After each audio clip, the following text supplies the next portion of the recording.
Hey, everybody. Monday.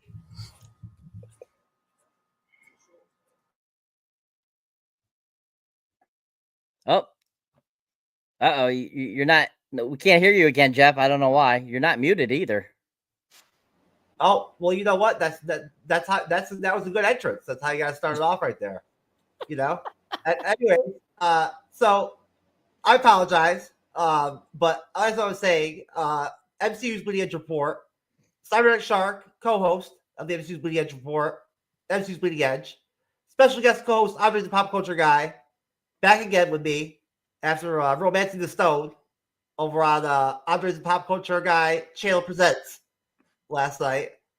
Here to talk about and discuss Dune Prophecy episode 4. Really good episode. The Rotten Tomatoes, Andres and I were talking about this last night. The Rotten Tomatoes on this show so far is not very good. Anybody have any thoughts on that? Cyber, what do you think about the Rotten Tomatoes being not so hot for Dune Prophecy? We've been reviewing it, and everybody's been enjoying it on our end. I don't think I've noticed the Rotten Tomato scores, so I don't really have much on that. But that does not shock me. Simply for the fact that Dune Prophecy is not some woke shit. So right there, the critics are going to be panning it. So it's definitely been solid, straightforward action, storytelling that's taken the Dune universe to a whole new level that I think it actually has done better than the two films that they've put out so far. So I think that the creators of this are doing a phenomenal job. Okay, what do you think, Andres the Pop Culture Guy? There's the actual Rotten Tomatoes right there. It's 70% average tomato meter, and then the fan meter is 65%. Yeah. I'm kind of surprised that it has this very average kind of reviews. I don't know. It's a very good HBO production. I mean, the production is great, performances is good. Yeah, if you don't like the first two parts, I think this one is definitely better.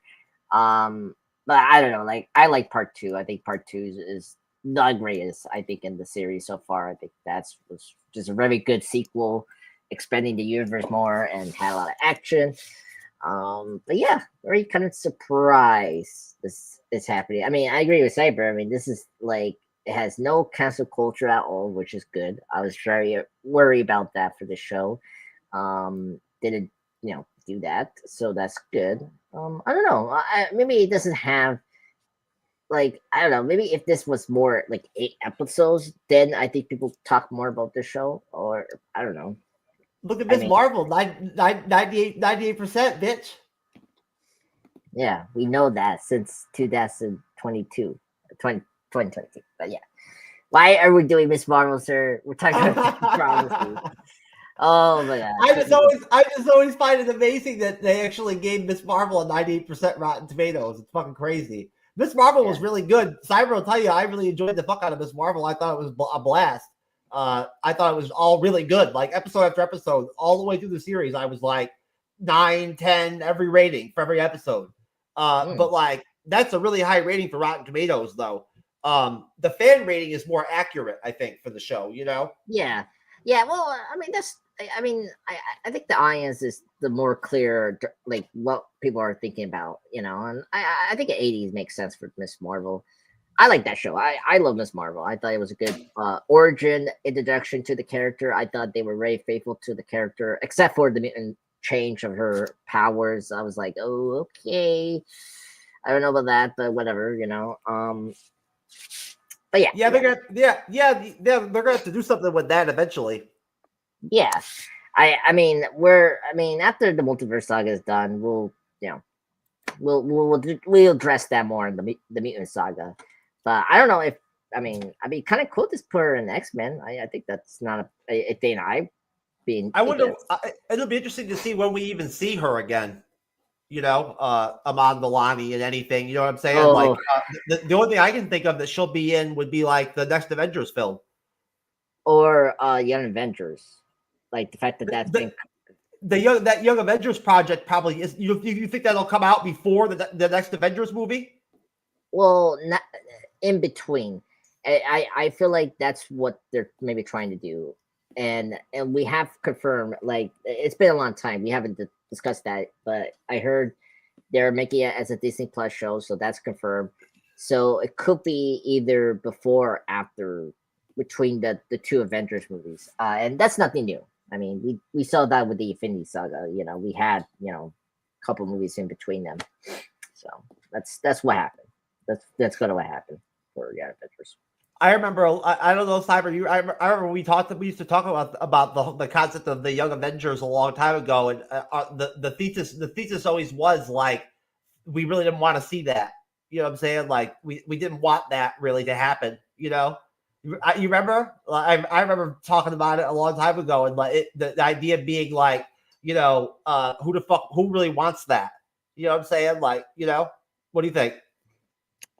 Yeah, I remember you mentioning your thoughts about that you that you thought who would want that or anything like that. I feel myself, I was like, I could go either way with it.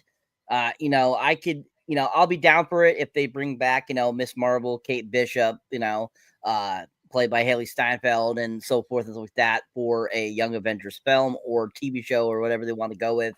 I mean, it's already been teased. They teased that at the end of the Marvels. So definitely something is going to probably come about of that eventually. Just like Andrea said, I think that definitely that'll be more after, the multiverse has ended, because they keep saying, Marvel keeps saying that they're fast tracking the multiverse to get it over with, because they see how horrible this portion of the MCU is played out. So they're trying to fast track this as quick as possible, which hence why Fantastic Four is coming out next year. And that's going to be a crucial portion of leading to the end of the multiverse saga, especially because they're considered mutants because they get their powers, from the cosmic rays. So, the fact that I think we probably won't see anything about the Young Avengers, definitely until after probably Secret Wars, possibly between Secret Wars and what's the not Armor Wars. I forget what I forget. Maybe Andres, can you remember what do they call it? The second Avengers movie? Is it Doomsday or something like that? Doomsday, Secret Wars. That's right. Yeah. So I was in the right direction. Secret Wars. So after Secret Wars, which is will be the second Avengers film. I don't think we'll see anything until after that. I keep seeing things saying about Hawkeye season 2 coming about. That's a big thing. So once again, that will bring back Kate Bishop and get her more in the fold again. But I don't know if anybody else saw this, but today they officially confirmed that in Secret Wars, Chris Evans will return as some sort of character. That has been confirmed. So I don't know if he's going to come back as Captain America or a version of the Human Torch again. I'm not sure, but he has been confirmed to be in Secret Wars. So it'll be interesting to see where they go with that. But most definitely. I think that I mean they've been it's been heavily speculated and rumored for a long time now that because like it's been so much speculation for Secret Invasion that they bring back everybody, kind of, Black Widow would come back, and they'd have all the original 6 Avengers basically would appear in some form, right? Yeah, I mean it's interesting. What characters are they gonna have in the Avengers films? How they're gonna split the screen time up. I'm all about seeing.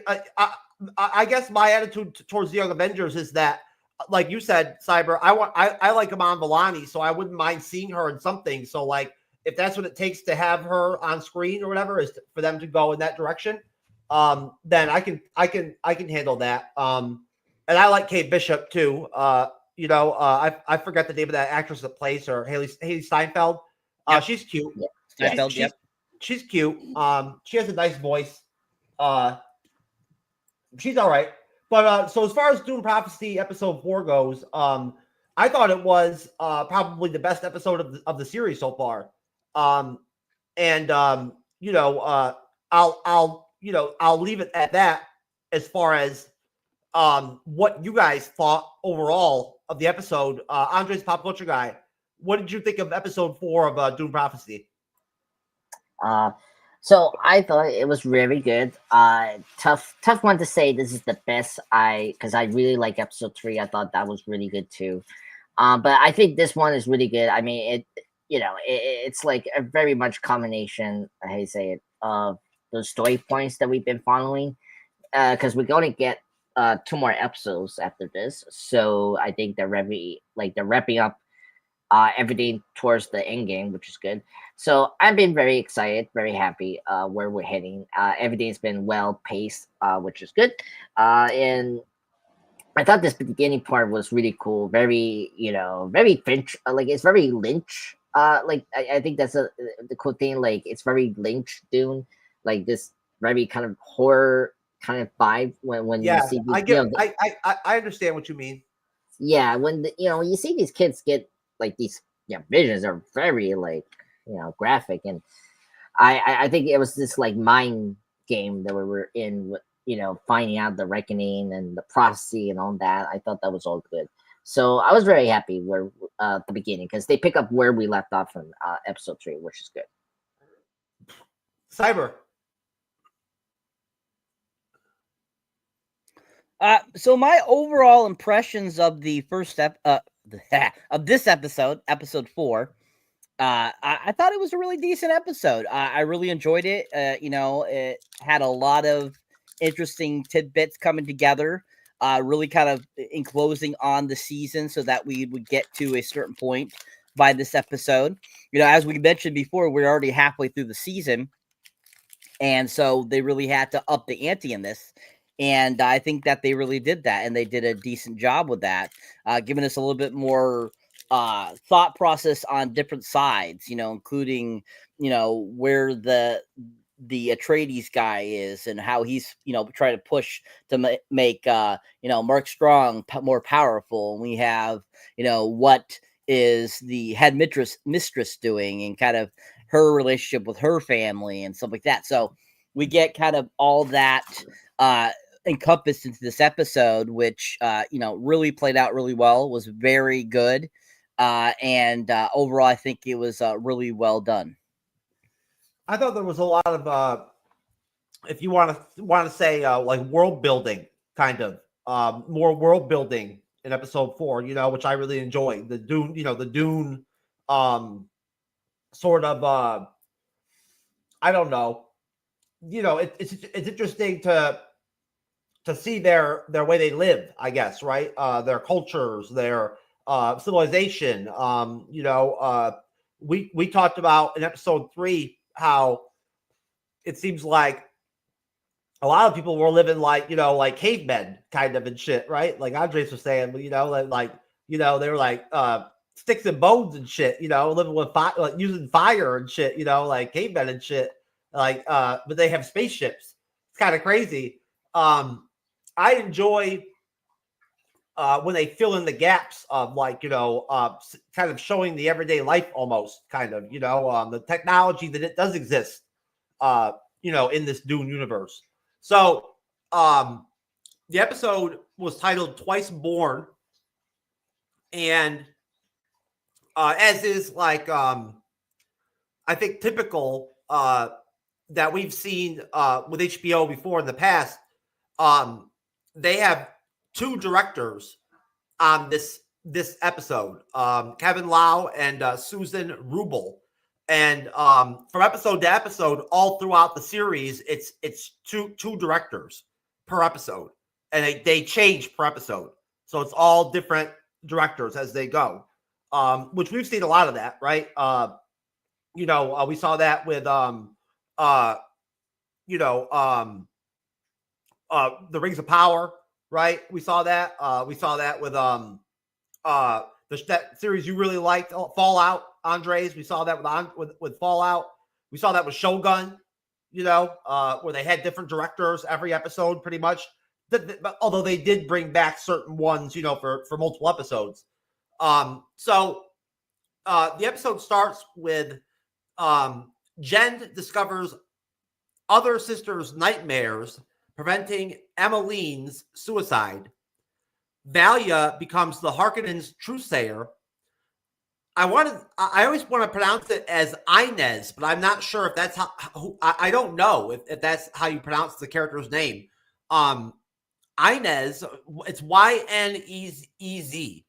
Ines, I don't know. Here's Desmond's murder confession. Desmond successfully recommends Javico remove the Landsrad's truthsayers. I'll stop there. Cyber, up to the point where Desmond is introduced into the episode, and he has that first conversation with the Emperor about removing the truthsayers. What did you think of that part of the episode, the introduction?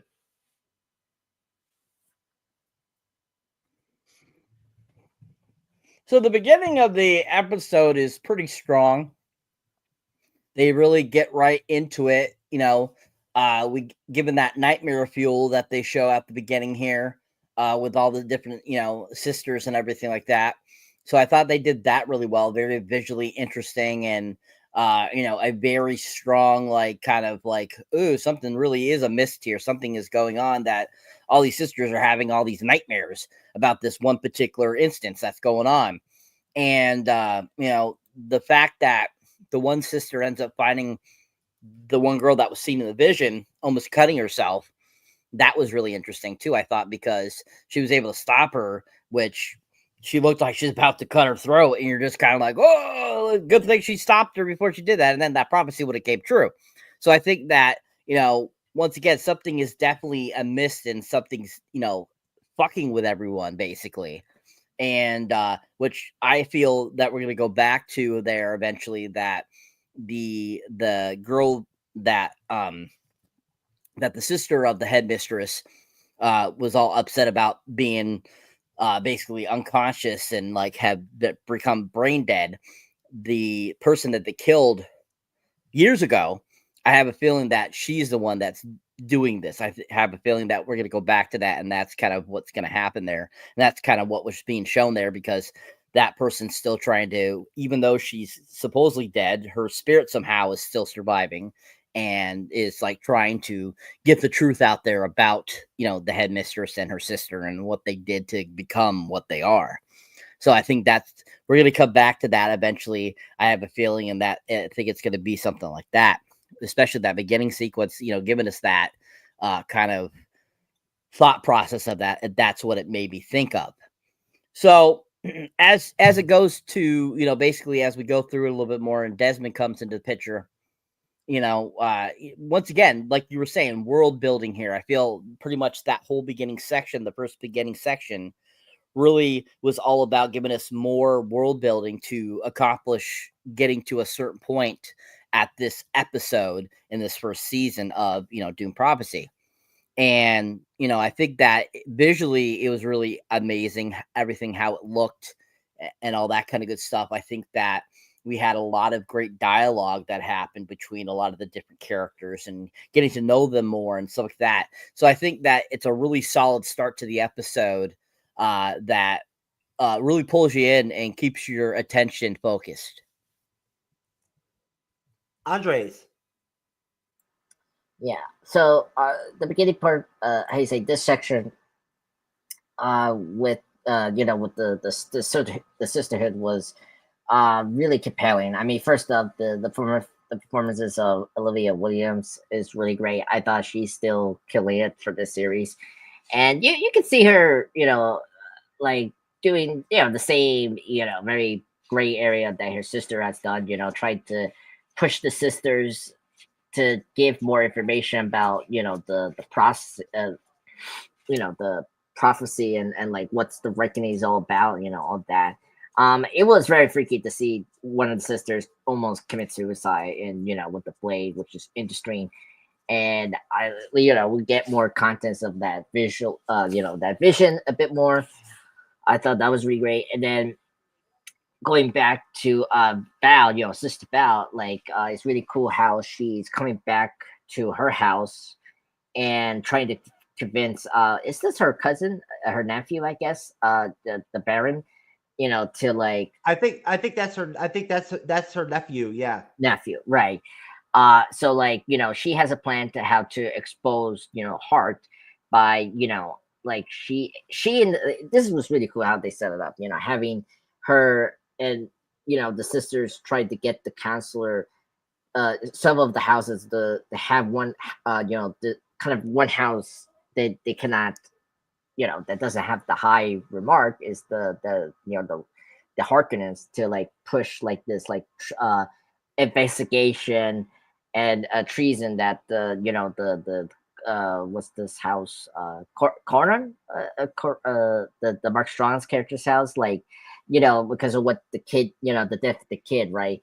And so then, you know, then plus, you know, exposing the mole, of course, because we have the Atreides mole there, and they're planning to do like assassination attempt, you know, and so like all that can go well, and so that she can reclaim, you know, the house, it in her way, and so, you know, that's very interesting discussion. I thought the way they edited those kind of like setting up the plan, it was really cool. Like especially because you look at the Baron that, you know, Val is trying to go with her, you know, is very weak. You know, he's very intimidated about, you know, this. You know, he's being used as like a, you know, as like a, what do you say, like a self, like a felt bet, like, or something like that, like, or a pawn. You know, basically the plan for her sister Val. So I really enjoyed that because, and plus the actress that plays Val is fantastic. I mean, yeah, Emily Watson, you know, is killing it this episode. I mean, I just think her, I love that we got more scenes with her uncle, the Baron, the uncle Harkonnen. Like, I really like him, as we discussed before last week. You know, he's the actor that played, was it the you know, the Lannister husband before he died in the first season. You know, like, he's great, and of course he's from Monty. He's killing in this episode. It's very cool how he's just like doesn't still like or disrespects Val because of what she has done, you know, letting, you know, the brother die and all that. And her ambitions just got in the way of, you know, this like peaceful thing to be this bloodshed. So I really enjoyed this section of this episode. Okay. I did too. And I thought that the introduction of the bringing the Harkonnen family back into the episode, you know, coming off of episode 3 was really cool. It was a good continuation. So from there, you know, the Kieran and Horace Gamer and Ixian flying thermal bomb. They acquired Ixian, you know, the Ixians, a very interesting race in the Dune universe. They acquire flying thermal bomb to kill Javico, the Emperor, telling Michaela. Valia hears, revealing she plans to save Javico and turn over Kieran, to, you know, to restore her grace with the, you know, the Emperor. Sisters reveal Pruitt's murder to various houses. That was a really great scene where they showed the different Truthsayers overlapping, the 3 of them, which invite Harrow to replace the departed Richies on the High Council and investigate, you know, the death, you know, by Desmond. So Tula has spice imbibing acolytes draw images from their dreams. And they draw Shah-Halud and Blue Eyes. So I'll stop there. That was a really intense scene. I'm just a pop culture guy. What did you think of that passage of the episode? Yeah, this past episode I was very hooked.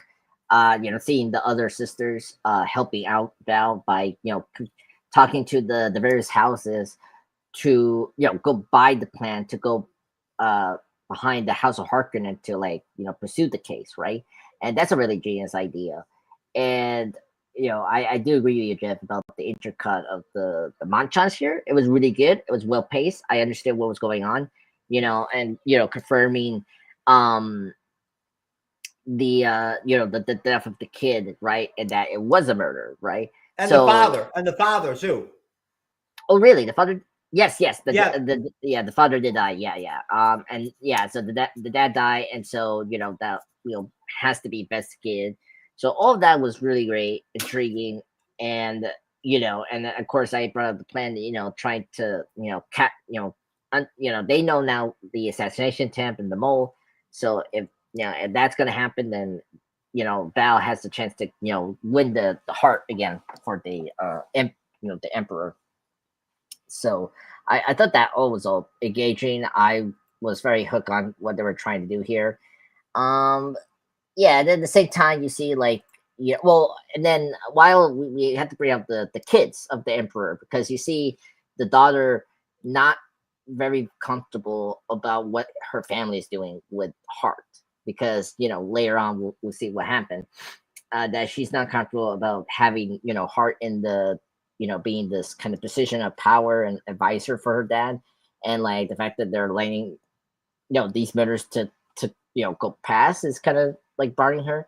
And then you get the brother here who he is in conflict, and and it's not being trusted by the dad because of what happened. The fact that he I like how the dad say, like, you should have like kept your pants on, and like all that, like from revealing that, like secret to the blonde chick that we all love and her beautiful boobs. I thought that it makes him to like maybe even more join her sister to like overthrow the dad a little bit maybe. But I think this section was really engaging. Like you really see the plot really thickens, and you're really hoping that Val achieves this mission well. Okay, Cyber. We're going to where at what point again? Up until the point where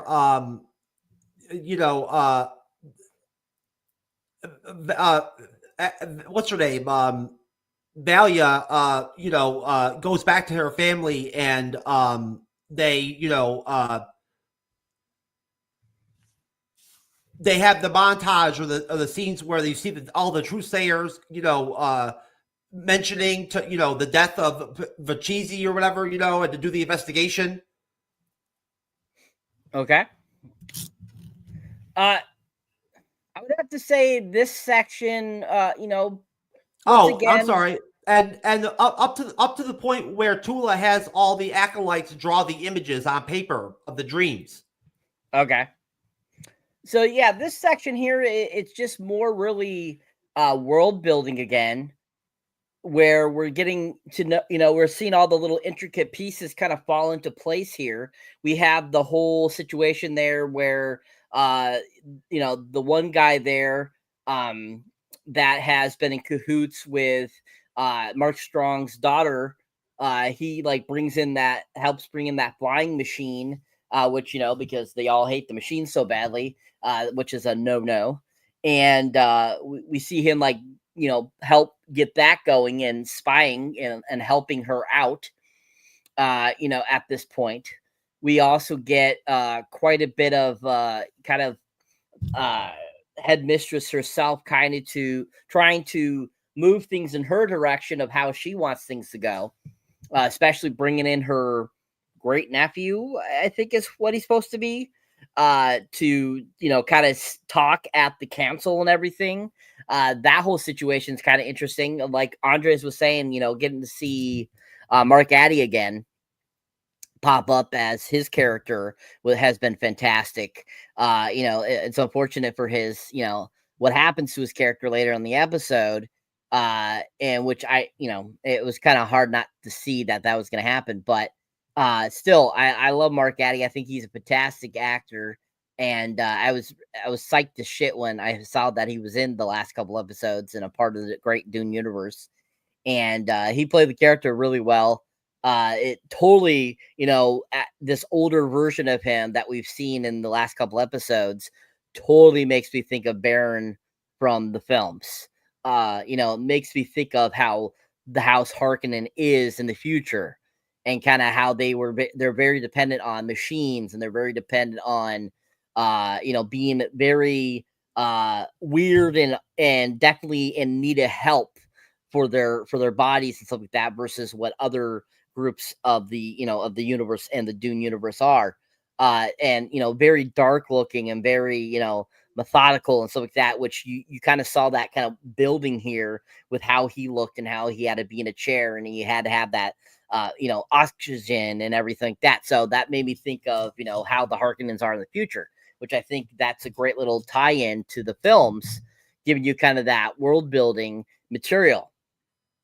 And so I think leading up to when the headmistress sister has them start drawing the pictures on those pads, which I thought was a really interesting sequence, especially like how they were like all freaking out just like they were at the beginning of the episode as they're drawing these and like giving predictions of what they're drawing and stuff, and they kept flipping the pages and stuff like that.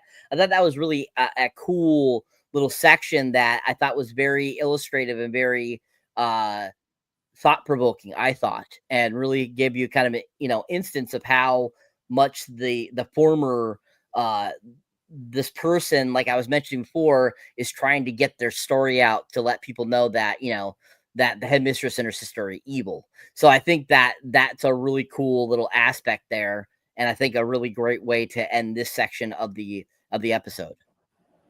Yeah, the scene where all the Sisterhood acolytes were drawing the pictures and all that was really interesting. I had in my mind, I was imagining like imagine if those women were doing that and one of them drew the acolyte, like a scene from the acolyte, on the paper. That would have been interesting. Like why they're like freaking out. But anyways, okay, so yeah, I really dug that. That they were on the spice, and they were fucked up drawing and shit and whatnot. Some of them were tripping out, but so Natalia reveals she leaked the truth about Pruitt's murder.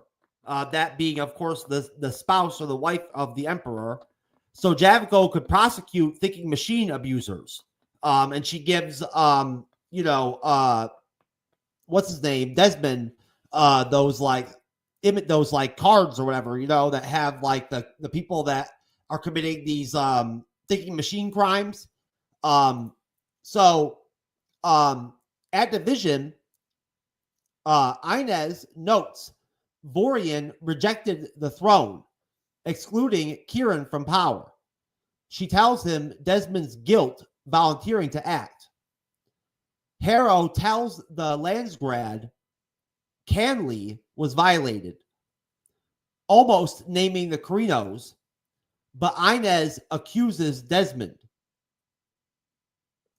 who brings in Horace, bound, and all the other, criminals or whatever that they're like tied to thinking machines.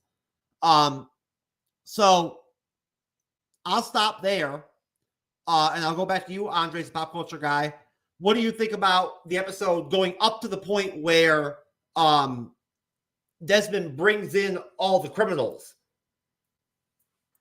Okay, so first of the wife. So you can, so it was a very cool twist to find out that the wife was the one that leaked, this, the truth, so that she can, hold her own agenda against the not like the tech kind of like, I guess, a minders to get rid of that, because so far in this series, because of the machine wars, she's the one that's very much against technology and all that. And so the fact that she's doing her own agenda and using heart as well, because we're seeing that Mark Strong likes him and he is using him, but not in the way like the wife is doing. Like she is relishing him to have this kind of power and greed to like go after these people, and as we see towards the end of capturing the rebel or the resistance right against the Empire, and that were attempted to do this like this airdrop assassination, which they didn't. And very cool twist. You see her, doing her own agenda, and I think she's a very interesting character, and I'm very curious where she's gonna like end up towards the end of the series. You see Hart, like I think, also you see also the what is it, the Atreides mole, right? He's having second thoughts about the mission, right? And then like of course the princess sees him again, and she is trying to tell him about what's going on, right? And you see him having this conflict between his duty and his like somewhat love with the princess, right? So that was really interesting, where because like he wasn't captured at all, during that interrogation. I was kind of surprised that he was not found out right away by Hart. So I'm very intrigued about that. Yeah, and then I didn't address the whole like the acolyte scene with the sisterhood. That one was really intriguing. Yeah, I'm very surprised. Like it'd be funny if they saw the wiki with the lightsaber, and like that's like, no, what is this? Like it was like, oh my god, the scene from the acolyte TV show. That'd be kind of crazy. Yeah, I was kind of surprised they have the word acolyte. I was like, well, why are they saying the acolyte? It's just so bizarre. We're not Star Wars universe, we're Dune universe. So I was like, I was kind of like triggered by the word acolyte a little bit. I was like, get the hell out of this Dune show, okay? Star Wars. this is not your universe, acolyte. Like I don't want to hear your name ever again. So but yeah, so I really enjoyed this sequence. Fuck you, Steve from Bumble. Fuck you. Yeah, that's totally me when I say fuck you, acolyte. Fuck you. Thank you for wasting my 8-week of watching your show. But whatever, But yeah, so I thought the sequence, this section of the episode was very juicy. We were like, oh my god, this is gonna be very exciting towards the end of the episode. So I'm very excited to talk about that. Okay, Cyber. So in this sequence, it starts to really get good when we get to the council meeting, basically.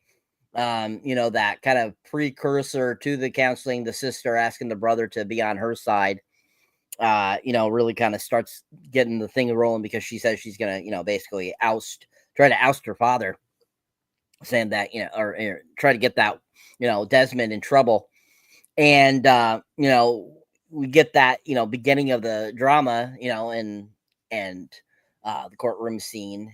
And I love how, the high priestess tries to use her nephew to like get words out, but yet he's like is failing to do it. And then she all of a sudden just walks right in and is like, it was Desmond. It was all him. And from the get-go, this girl has been a nuisance, I feel, to this poor family here. Trying to cover this up, trying to keep this, hush hush and everything, with the Atreides guy. And, she just really kind of gets on my nerves and is like, just shut up, please, just go away. You're kind of like, I don't want to mention the name again, the acolyte, but, you definitely like the acolyte right now, girl. You're pulling things down. And I'm like, it's like, why aren't you trying to stay on your father's side? He's your father. You should want to stay on his side like the mother is doing. And so I'm like, she's just causing more trouble than what is needed. And it's just kind of like, and then when she shows up and does that, I was like, are you kidding me? And so I thought that was like really interesting, that she's like trying to cause all this trouble and like, say it was all, Desmond, the Atreides guy. And, I think that this scene here, we get to see kind of a representation of the different, classes in the Dune universe. We get to see kind of a lot of the people that are on the board and all this kind of stuff that, they all work together in unison to try to stay in peace and everything like that. So I think that is an interesting part about this sequence too. And, basically leading up to our endpoint, bringing in those guys that, as we mentioned earlier about, that one of the guys that brought in the little machine to spy and stuff like that. I thought that was like really great acting by all of them involved.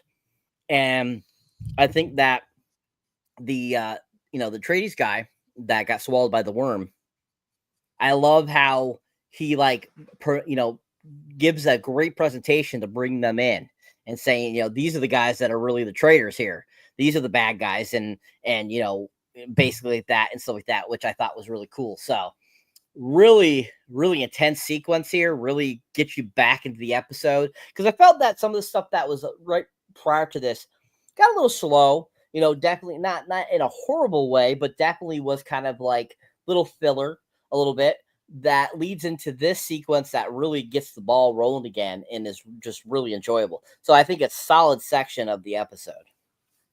Yeah, I really enjoyed the audio effects they were using with the Reverend Mothers, like the Mother Superior, Valia and Tula, like, because they both drank the water of life. So they have the thoughts of their ancestors in their heads. You know what I mean? And so that's why you hear that audio where you hear the voices when they focus in on them talking in their heads, because that's what happens after you drink the water of life. That's what Paul deals with now in the Dune universe, now that he did the water of life, right? So, okay, so Desmond concurs and agrees that he killed the dude, but calls it an execution, revealing the bomb, and destroying it, with his boot. Javico lets him, or like agree, tells him to, they say in the Wikipedia, immolate, but make them burn from inside out, Horus and the co-conspirators. And one of the guys in the Lazaret too, he burns up. Valia traces wounded Desmond's blood. Tula dreams she kills Emmeline, who knows her crimes. Lila awakes in doesn't know where she is, like she has amnesia, or because she has like the thinking machine there, like the computer there or whatever.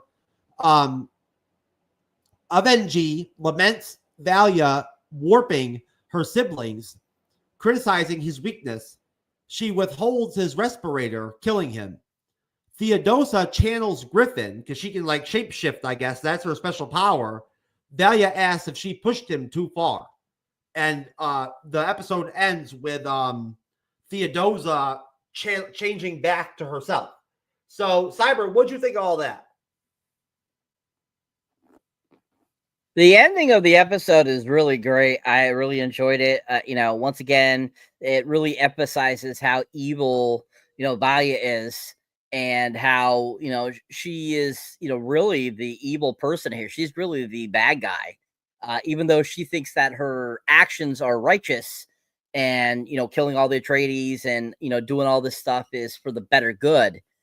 It really isn't. It's all a vendetta in which it's basically consuming her, and we see that through the section where she ends up killing her uncle. And we get the demise of Mark Addy's character, which I was really upset by because I really enjoyed his character. I wish I'd like to have seen more of him.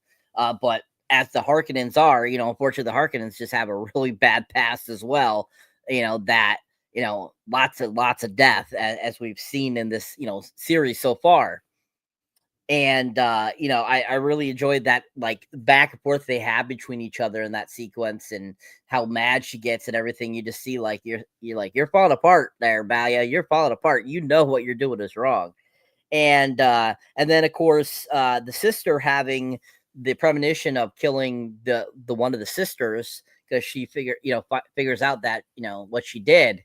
That was interesting. And then her to wake up from that and realize that, Lila, it has awoken, that she is awake again. We see that her eyes are like that piercing blue from having the serum put into her. And she asks where she is, and we get to see that great back shot of all that cool technology and stuff like that, which was really cool. I really enjoy that. And I forgot to mention how cool the entrance to all the people coming down to the Senate were at that sequence there, where it shows the giant ships and stuff like that. That was freaking awesome. That was such great technology, and it looked so good. It looked like high quality movie CGI, and that just looked so badass, including the worm scene when we have Desmond recollecting his, unfortunately his supposed eaten by the worm that gives him the powers. That was really freaking badass too. Seeing it from his first person view there, and then when Mark Strong goes in and kind of consoles him after noticing how him burning people from the inside and stuff, using his powers, how it injures himself, how he kind of reacts to that, and how he kind of is kind of like becoming kind of buds with Desmond. I thought that was kind of interesting sequence there. And but I mean, the death of Valia's uncle really sucks, like I was saying. But that leading into basically the Theodosa challenges Griffin is a really, channels him, basically coming out, shape-shifting for Valia to make her feel at ease after what she just did to her uncle.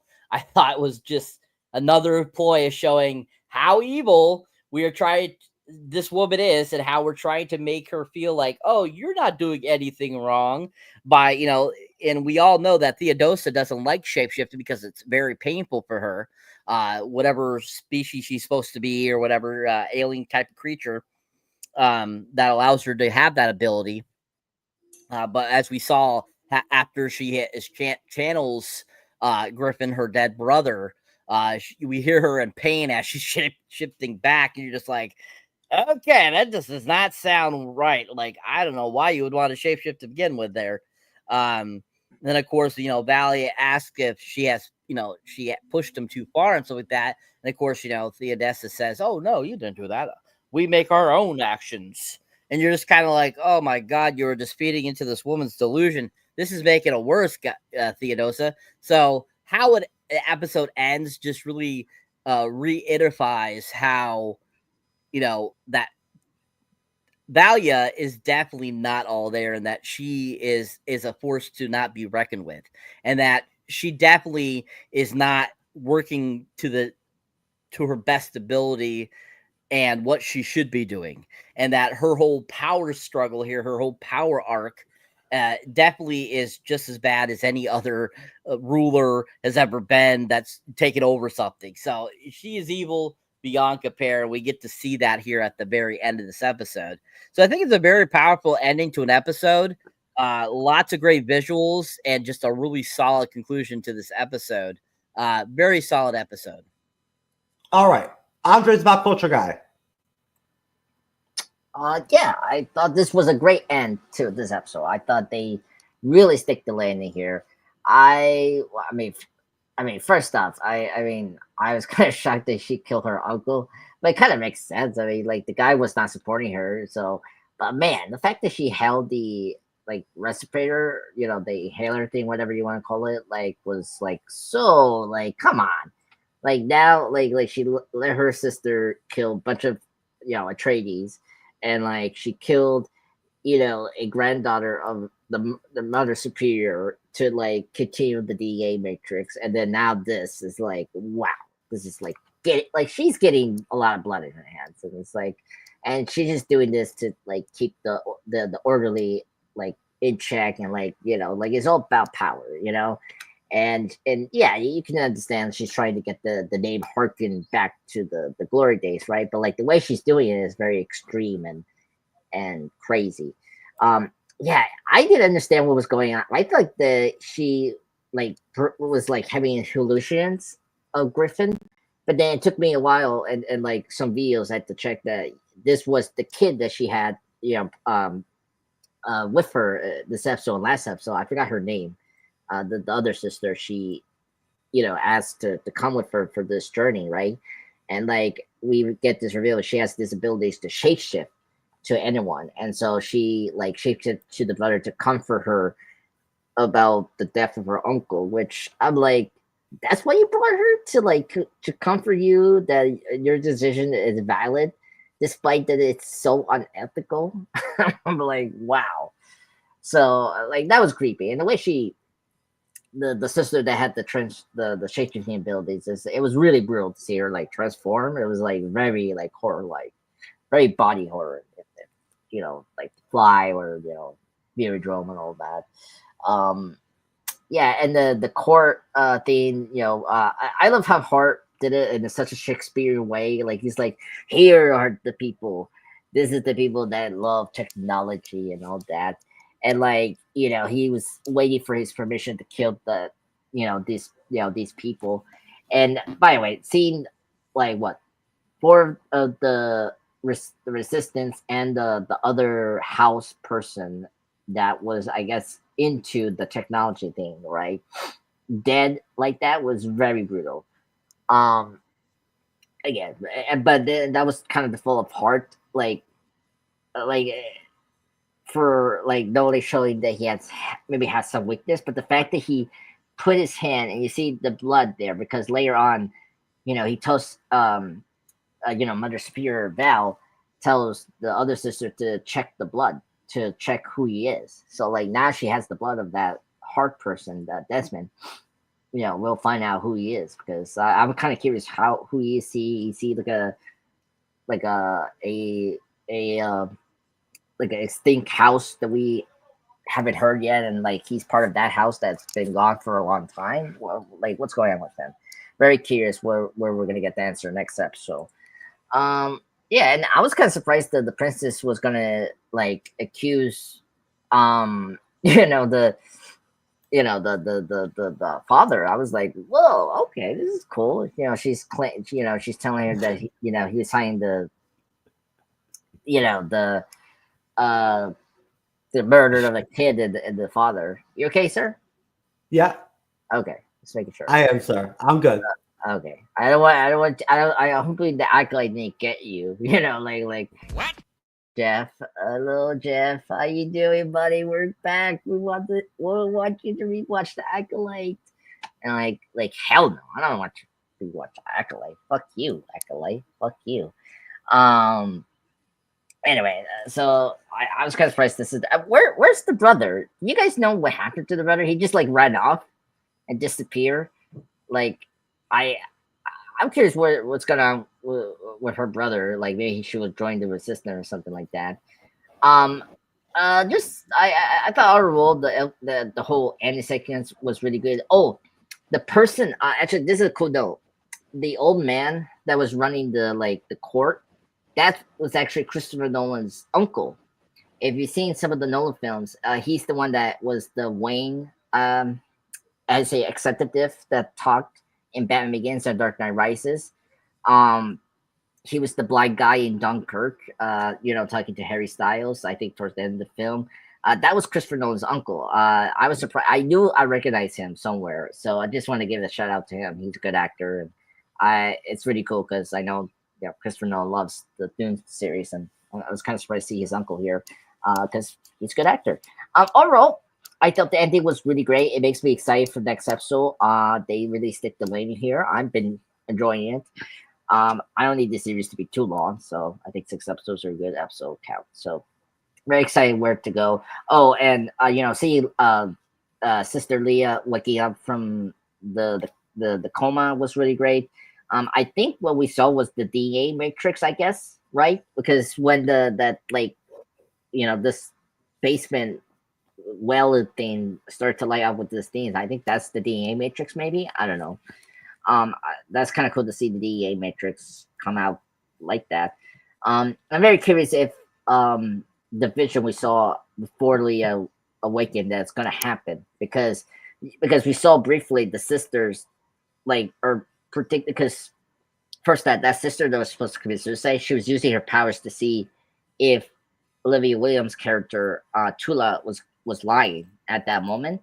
And then she had some of her people, some of the sisters who were dreaming just like her, were pledging something, and so they're maybe applying something against the teachers. So we'll see if that comes into fruition. So overall, I was very happy where we landed in this episode. Well, give me your rating then, Andres. I'll give it a 9 out of 10. I think it was a good episode. I think this show has been consistent. Cyber rating? I give it a solid 9 as well. All right. To be not to be uniform or anything, but I will also give it a 9. So there you go.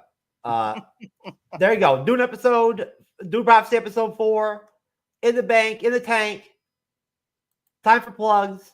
So I'll start with you, Cyber. Cyber, sir, tell me what you're doing over at Cyberneticshark. YouTube channel, please. So as always, people, if you join me here on the panel or as a moderator, you can check out my solo content. You find me on the Cyberneticshark, if you don't realize that yet. But anyways, you can find me there. As you see my most recent review there, I just dropped it today. Red One, the new holiday classic that I think is going to become a huge hit over the years. It was absolutely fantastic. Made me feel like the Christmas season was here. It was absolutely fantastic. Love Chris Evans in it, Dwayne The Rock Johnson, J.K. Simmons, Kierna Sipka, Lucy Liu, Bonnie Hunt. I mean, huge cast. Great film, though. Directed by Jake Kasdan, who directed the Jumanji films, the newer ones. And it's just a really solid film. So if you have not checked it out, check out that review there. And my other recent review, of course, was Heretic. Most recent mini reviews are, of course, Logan, because I just rewatched it the other day for the first time in 7 years. Because I wanted to watch it prior to watching Deadpool and Wolverine. So that was fun watching that, doing that mini review finally. Hadn't done one because shorts weren't a thing on YouTube at the time. And then, of course, It's a Wonderful Life, which we will be talking about on the Middle-Aged Man review tomorrow night, which is going to be fantastic and fun to talk about. That was my first watching of the film, so definitely check out my mini review of that. And, of course, I'll be having more stuff for you out soon. Be having a movie review of Wicked soon for you guys. Still haven't gone to see some other films yet, so keep your eyes out for newer stuff coming soon, guys. Maybe some trailer reactions. Just keep on trekking, keep on subscribing, keep on watching. And we appreciate you all. And keep on watching us here on the MCU's Bleeding Edge. All right. Andre's the pop culture guy, sir. Yeah. Well, I just want to thank everyone for joining us today for the Dune Prophecy Episode 4. So I just recently posted my Retrospective / review on No Time to Die, and I did a new couple of shorts. Hot D. Serenity. You did that? You Serenity now. Anyway, or Uchimama.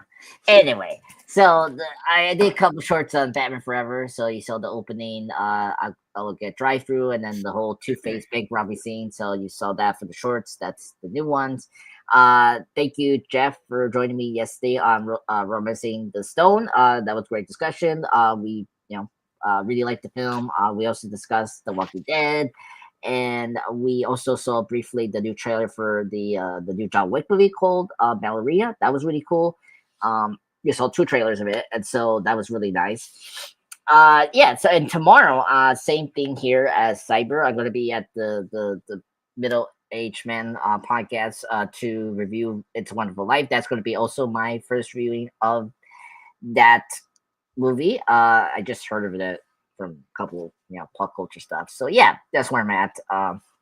Just want to say thank you everyone for joining us tonight. So it's been wonderful. Yeah.